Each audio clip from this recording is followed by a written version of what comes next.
बार ऋषियों ने सूत जी से और सनत कुमारों ने नंदी बाबा से प्रश्न किया है। श्रोतुमिच्छामि योगींद्र लिंगाविर्भाव लक्षणम। लिंग की उत्पत्ति कैसे हुई, शिवलिंग की पूजा कब से शुरू हुई, शिवलिंग प्रकट कैसे हुआ। बड़ी प्यारी कथा है, ध्यान से सुनिएगा। एक बार की बात, ब्रह्मा जी और विष्णु जी, इन दोनों लोगों की पहली बार मुलाकात हुई।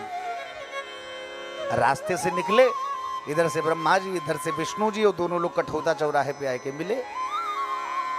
तो ब्रह्मा जी ने जब विष्णु भगवान को देखा तो ब्रह्मा जी को लगा ये तो हमसे छोटा लग रहा है, क्योंकि विष्णु भगवान क्लीन सेव हैं, सदैव 16 वर्ष की अवस्था में रहते, दाढ़ी मूंछ आते ही नहीं, और ब्रह्मा जी सफेदी लिए घूम रहे हैं। तो ब्रह्मा जी को लगा कि ये मुझसे छोटा है तो इसे तो मुझे प्रणाम करना चाहिए था, लेकिन ये मुझे को प्रणाम नहीं कर रहा है। क्रोध आ गया, ए कौन हो तुम, अपने से बड़े को देख करके उसका अभिवादन नहीं करते हो, प्रणाम करो हमको। हाँ, भगवान विष्णु मुस्कुराए, सुनो, बाप बेटा को प्रणाम करे ऐसा सुना है कभी? सुनो ब्रह्मा जी, हमारी नाभि से कमल निकला और उस कमल से तुम पैदा हुए, इस रिश्ते से हम तुम्हारे बाबा हैं, तो प्रणाम हम तुमको नहीं, प्रणाम तुम हमको करो। वो कहें हम बड़े, वो कहें हम बड़े, वो बड़े बड़े के चक्कर में हो गई लड़ाई। आजकल समाज में लड़ाई ही सी बात की है, सब बड़े होने के चक्कर में, बड़े बनने के चक्कर में पड़े हैं। हम तो कहते बड़े बिल्कुल ना बनो, क्योंकि जितने बड़े बने सब चले गए, और जो बचे हैं योगी बाबा कह रहे हैं कि हमारे राज्य में सब काम सफाया कर देंगे, बचेगा नहीं कोई है। अगर जिंदा रहना है तो छोटे बन जाओ, बड़े बड़े सब हटाए जा रहे हैं। अच्छा, बड़े कितनी कठिनाई से बनते हैं। उड़द की दाल, मूंग की दाल रात भर पानी में भिगोई गई, बेचारे रात भर भीगे, सुबह तक बड़े नहीं बने। सुबह दाल अलग, छिलका अलग, बड़े फिर भी नहीं बने। सिल पे पीसे गए, बेचारे पीस दिए गए, लेकिन बड़े फिर भी नहीं बने। गरम गरम तेल में गोल गोल बना के डाले गए, बड़े बन तो गए लेकिन अभी स्वादिष्ट नहीं बने। फिर बोले नमक मिर्च मिला दही रखा है, और जलाने के बाद उनको नमक मिर्च वाले दही में डुबो दिया गया।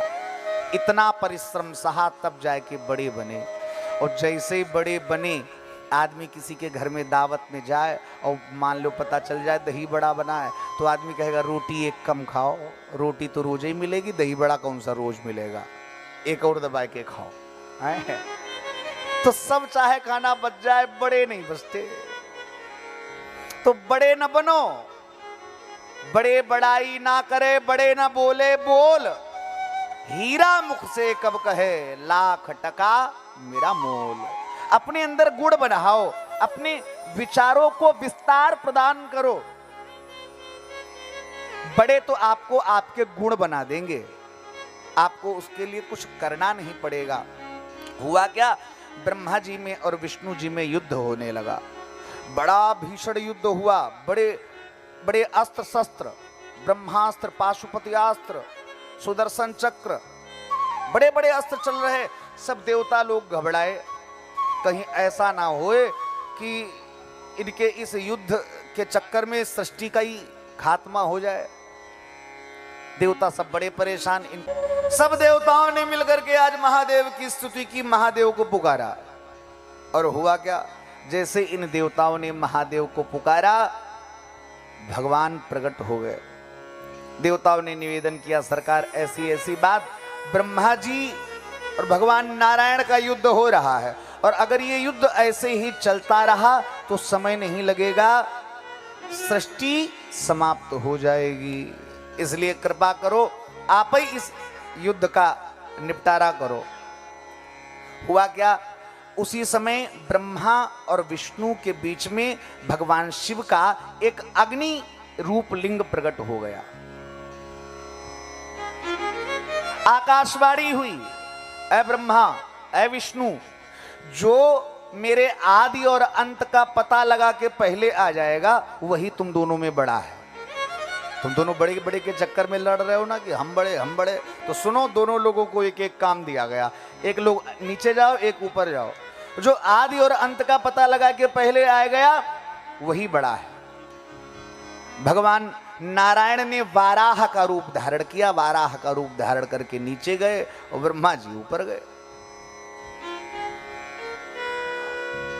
हुआ क्या, इधर एक भक्त पूजा करने आया था, महादेव के मस्तक पे केतकी का पुष्प चढ़ाया था। भोले बाबा को ब्रह्मा और विष्णु की ये हालत देख के हंसी आ गई। और भोले बाबा जब हंसे तो हुआ क्या, इनका मस्तक हिला, और मस्तक हिला तो वो केतकी का फूल नीचे गिरा। ये केतकी का फूल नीचे चला आ रहा, और ब्रह्मा जी ऊपर चले जा रहे। हजारों हजार साल बीत गए थे। रास्ते में जब दोनों लोगों की मुलाकात हुई तो ब्रह्मा जी ने केतकी से पूछा, क्यों भाई केतकी कहां से आ रहे हो? केतकी ने बताया, किसी भक्त ने महादेव के मस्तक पे चढ़ाया था, वहीं से गिरा हूं, नीचे जा रहा हूं। ब्रह्मा जी बोले, अच्छा एक बात बताओ, तुम जहां से गिरे हो कितनी दूर और बचा है? 2, 4, 6, 10 किलोमीटर, 50 किलोमीटर? हाँ। केतकी हंसा, बोला, सुनो ब्रह्मा जी, अभी तुम 1000वां हिस्सा भी नहीं आ पाए हो। अभी तो तुमको जाने कितने 1000 वर्ष और लगेंगे वहां तक पहुंचने में। ब्रह्मा जी को लगा, गजब हो गया, कहीं ऐसा ना हो हमसे पहले नारायण आ जाए। ब्रह्मा जी केतकी से बोले, केतकी सुनो, नीचे चल के हमारा एक काम कर दो। और परोपकार से बड़ा कोई धर्म नहीं होता। अगर हमारा कोई काम बन जाएगा तुम्हारे झूठ बोलने से, तो तुम्हारा क्या जाएगा, हमारा छोटा सा काम कर दो। क्या? ब्रह्मा जी ने बताया, नीचे विष्णु खड़े हैं, उनसे चल के कह देना कि ये ब्रह्मा जी हमें भगवान शिव के मस्तक से उठा के लेके आए हैं। केतकी बोला, बिना मतलब कि हम काहे झूठ बोले, हमको क्या मिलेगा? ब्रह्मा जी बोले, देखो सृष्टि करना हमारा काम है, किसमें सुगंध भरनी है, किसमें दुर्गंध भरनी है, ये सब हमारा विभाग है। सुनो केतकी, हम तुमको समस्त पुष्पों में सबसे ज्यादा सुगंधवान बनाए देंगे, सबसे ज्यादा दिनों तक तुम्हारी सुगंध टिकेगी, ऐसा वचन देते हैं। झूठ बोल दो। केतकी बोला, मान लो हमारी बात उन्होंने ना मानी तो?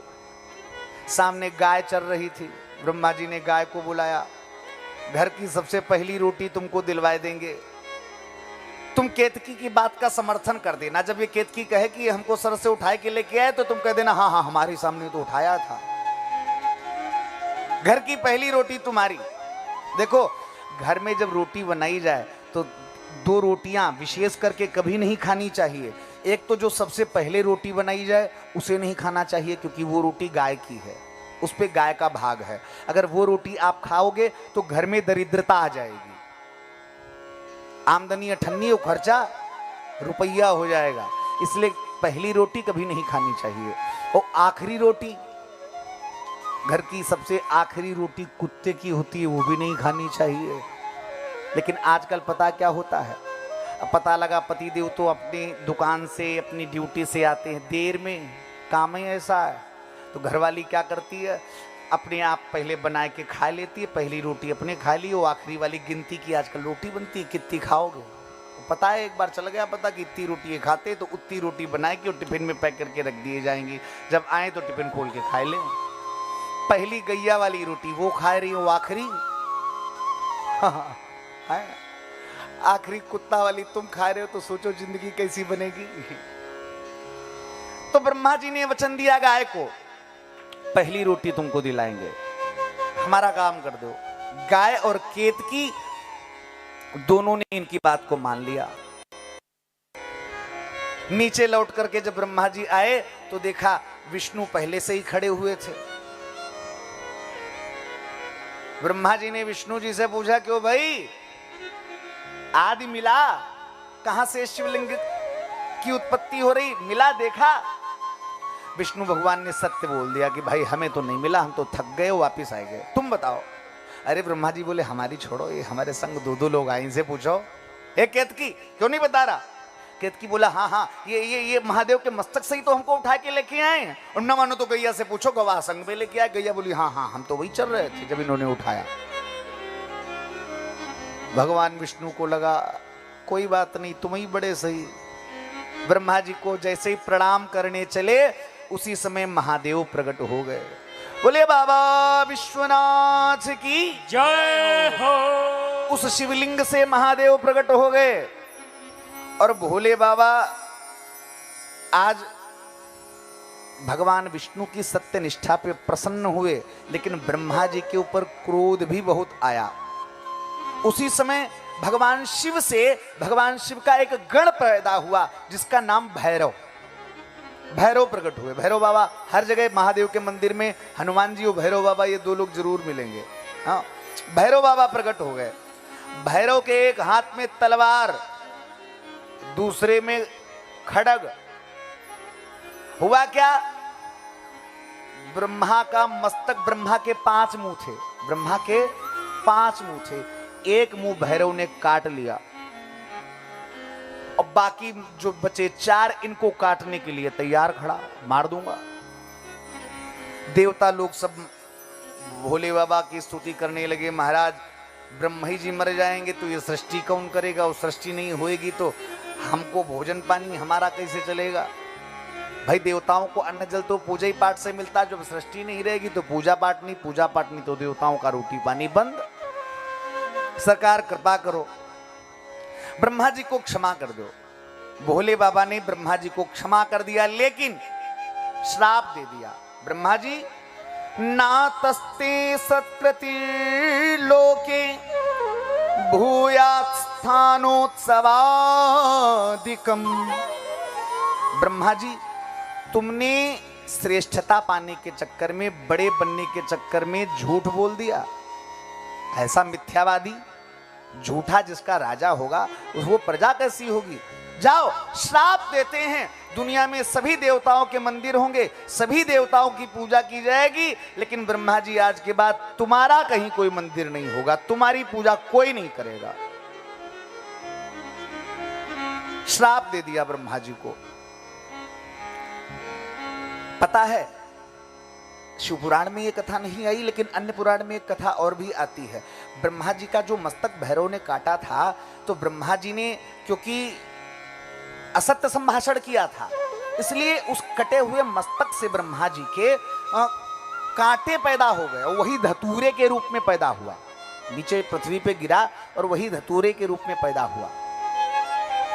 जो केश थे, इन केशों से बरगद के पेड़ की उत्पत्ति हुई।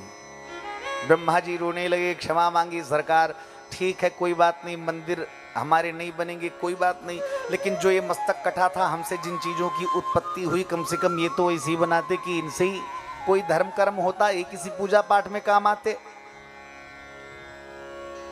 और आपने ऐसा बना दिया कि हम किसी पूजा पाठ में भी काम नहीं आएंगे। भोले बाबा बोले चिंता ना करो, सुनो ब्रह्मा जी, धतूरा किसी देवी देवता पे नहीं चढ़ता है, लेकिन मेरे ऊपर चढ़ेगा। किसी देवी देवता पे नहीं चढ़ेगा, लेकिन मेरे ऊपर धतूरा, मुझे धतूरा बड़ा प्रिय होगा।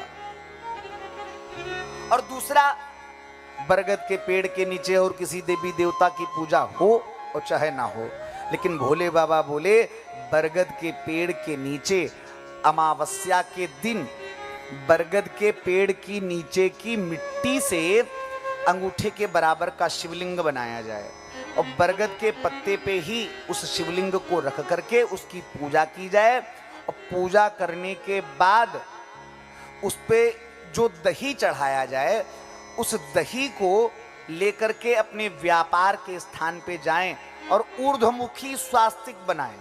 ऊर्ध्वमुखी स्वास्तिक जानते किसे कहते हैं? नीचे से ऊपर को।